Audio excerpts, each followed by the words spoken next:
All right, welcome back to Alliance War, Season 41, War 3, for Loki is facing pycb. Yeah, I think we faced these guys before, and good luck to them. They're going to need it. No, just kidding. All right, this war I'm going to be bringing a completely different squad. I'm taking an iDoom, Valkyrie, and Big Daddy rhulk. And we're going to be starting off in Section 1, Path 9, the good old Hazard Shift Poison Incinerate path that rhulk just absolutely murders. So first up, we have this Nova. Obviously, this is anti-ghost placement. This might be my best fight in several seasons. I'm just really happy with what I did here in terms of execution, dexing, making myself look vaguely competent at this game.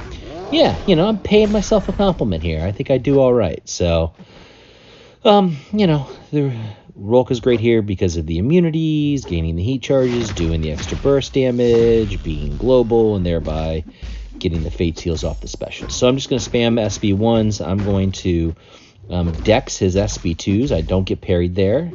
That's great. I did have it on an invul boost just in case, but the RNG gods favored me. And so I continue to look like a stud here. Look, I even evaded 5 of the 6 hits of the 2 SB2s that I've seen so far this game. So, yeah, good job by me.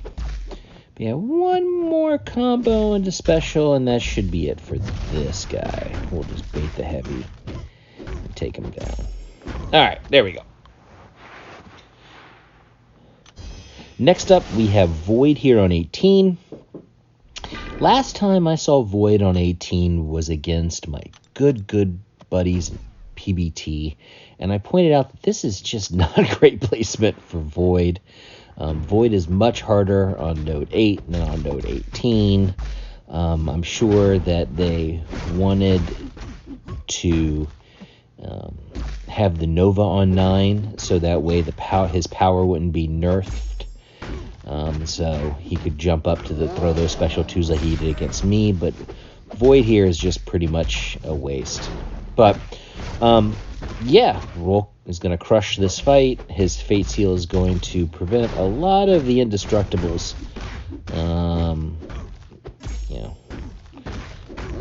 When that lines up, it didn't quite line up there, but this is a very, very smooth and easy fight for Red Hulk. And hopefully pycb doesn't take my observations regarding the various placements for Void on the map as an insult to their manliness like PBT did. But they're easily insulted because they're just sensitive. All right, moving on to the shared node 21.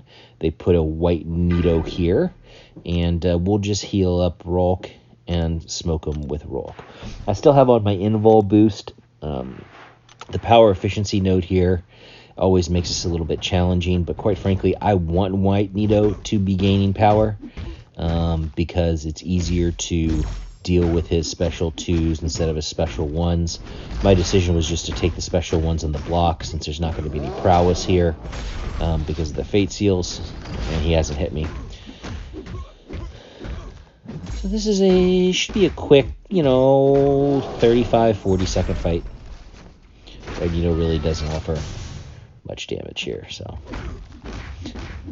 sweet little intercept. All right. Now we're going to take node 22 again. This is the Hazard Shift, Incinerate, and Shock.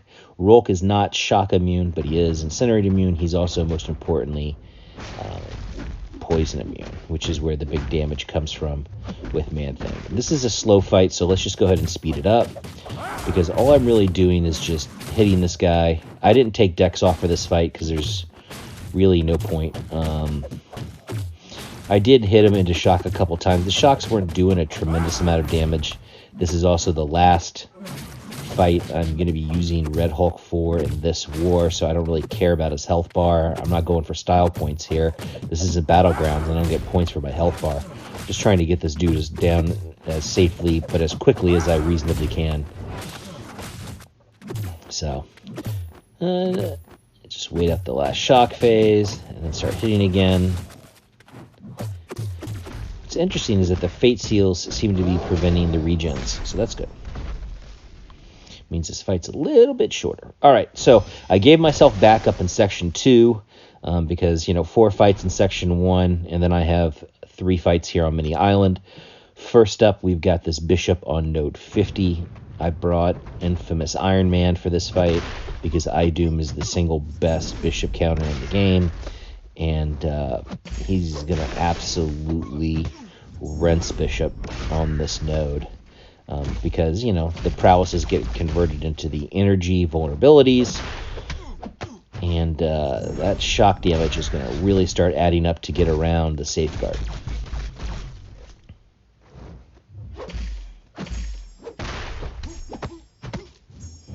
Heavy cancel into the SP2. Look at that big, beautiful burst damage. Oh.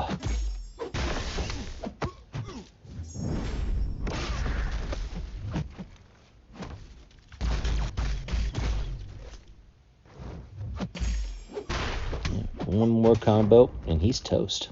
All right. And next up is the fight that I was actually the most concerned about, is this Moleman on 53. And the only reason that I was concerned about the Moleman on 53 is just getting the fight started. I mean, Valkyrie is generally great for Moleman. I get a nice little backdraft intercept for the first combo, and then a sweet little mid-map intercept for the second. And now I've got my Bulwark charge up because she's SIG 200. Excuse me, I got my Pierce up, and once she's SIG 200, I can ignore the effects of Unstoppable. Just need to get that first Pierce. I am going to go ahead and try and get a Bulwark up, just so that way I also become stun immune in case I accidentally parry the Moleman. But Valkyrie is a phenomenal counter to Moleman. And I'm just going to try and get this guy down. I had a few unintentional intercepts. At this point in time, I really kind of want the AI to be a little bit less aggressive because I'll do more damage hitting block because of the instant bleeds than I will actually hitting Moleman. Plus, I'll actually gain some power.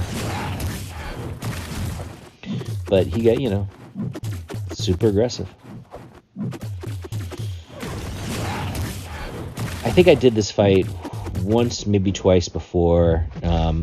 This was my cleanest version of this fight in terms of, health loss. So, there was a spot on 55. I made somebody else fight spot because fuck that guy. Instead, I got this big-ass, beefy, rank 5 thing. And so I am going to be using Valkyrie because Valkyrie turns off thing. Not in an ability accuracy way, but just the Unstoppable no longer matters. So you can just hit them. And that's what I'm going to do. I'm going to go ahead and get up to my first Pierce. That'll shut off the the Unstoppable. God, why? Ooh. And now that I have that up, I can just hit him and not have to worry about how many rock stacks he has. This thing AI in this fight was super aggressive. I would prefer to be hitting his block, but I'm just hitting him in his face because he's just throwing specials constantly. I threw the SP2 into his face rather than into block just to gain power. But this fight ends up being about 3 minutes long. And, yeah, a rank 5 thing, man, has got a lot of health. And Valkyrie's playstyle, at least in my hands, is I know how to use her. I know that there's guys out there who are way better with her than I'll even probably ever hope to be. But the way I know how to play her, the safest way, is fairly slow, almost analogous to Miguel in a lot of ways. So I did get a couple bulwarks this fight, again, just to not worry about getting stunned. But yeah, here we are at about 2:30, and a couple more combos, and thing will be dead, and this will be my second boss solo of the season. So after my first war disaster against Nova, 2 wars deathless with 2 boss solos. So, who knows? Maybe I've turned a quarter. I don't know. For Loki's looking pretty good in this war, but we'll see what happens, and I'll see you in the next life chat.